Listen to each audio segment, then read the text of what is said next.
For mapping my heads, I use a water-soluble fabric marker. You can get these in any fabric store. And I've found that all the brands work just as well. They wipe off super easy with water. So for mapping the head, I will start by selecting where I want my crown. And usually, looking at the back of the head, I'll try to go up to where it peaks and is about to start to go over to the front.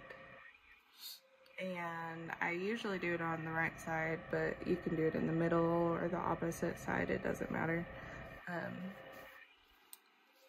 then I'll look from the front to see if it's where I want it to be, and I'll probably move this up just a little bit.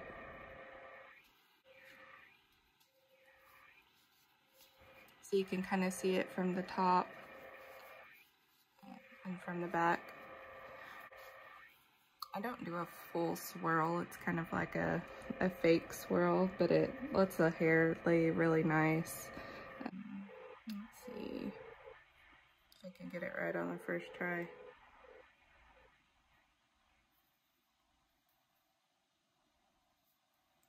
So you draw a backwards S. And then take the front of this all the way to the front. And then this one, curve it all the way to the back. So it almost looks like a wave on each side. You can see the wave. So it goes around, follows the circle, and then starts to swoop out. And then from there, I'll usually mark one in the center, about out to there.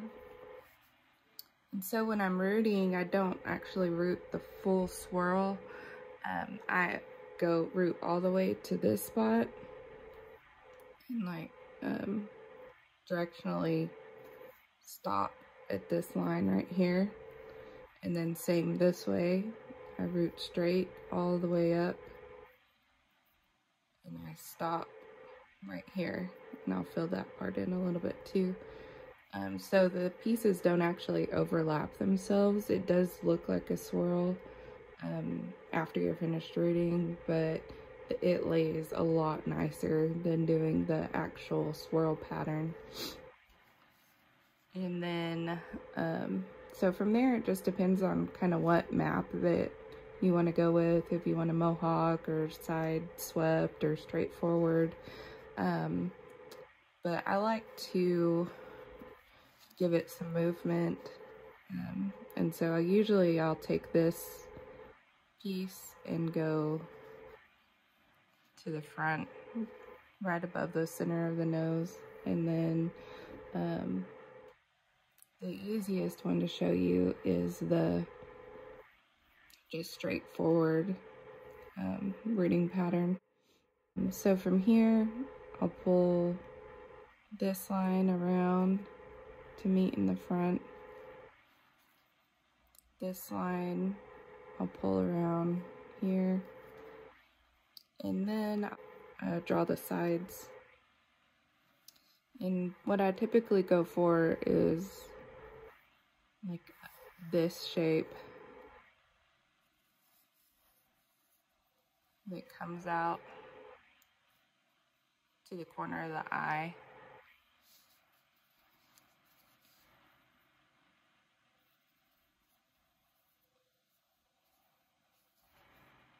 And sometimes I have to do it a few times to get it to line up right.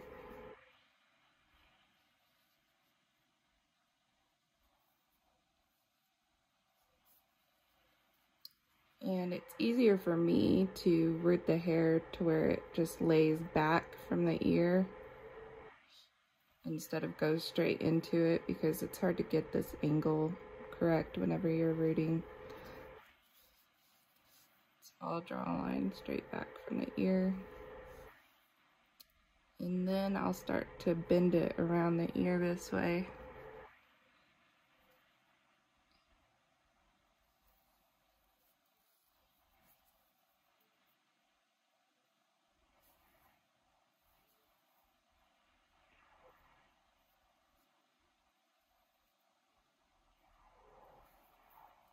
And from there, I will make the top meet the sides. So I'll split this line a little bit, make it go forward. Split that line.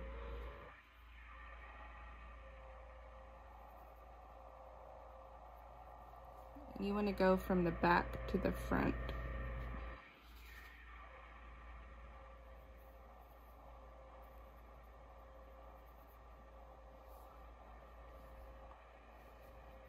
So whenever you're rooting here, your hair will eventually all meet up to join the front swirl.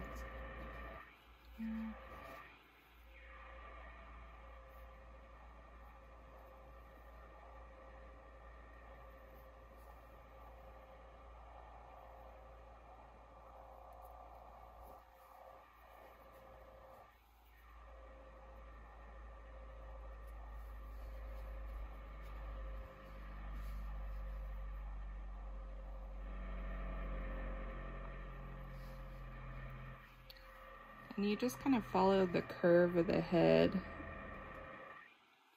when putting your lines. You never want to do a straight up and down line.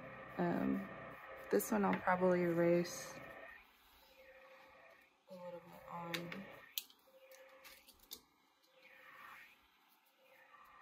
That way it'll meet up better with the lines I've already drawn.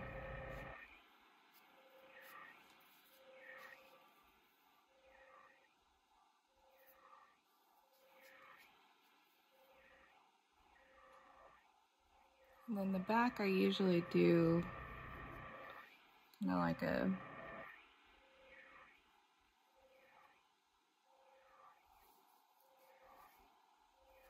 teardrop or eye shape, and then split those a little bit.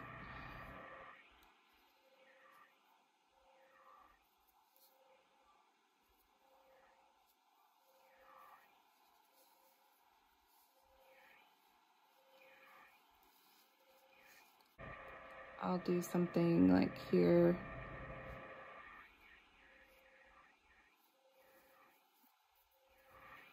Make this line kind of go that way. And then I'll measure from the nose to the chin where I want my hairline to start, from here to here. And I'll do kind of like a dotted line there to know that's where I want my hairline to actually start.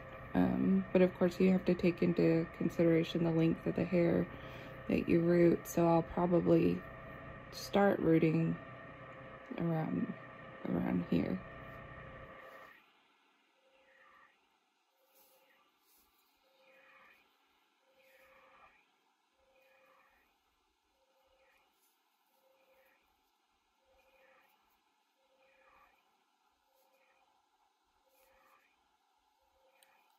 I hope that helps.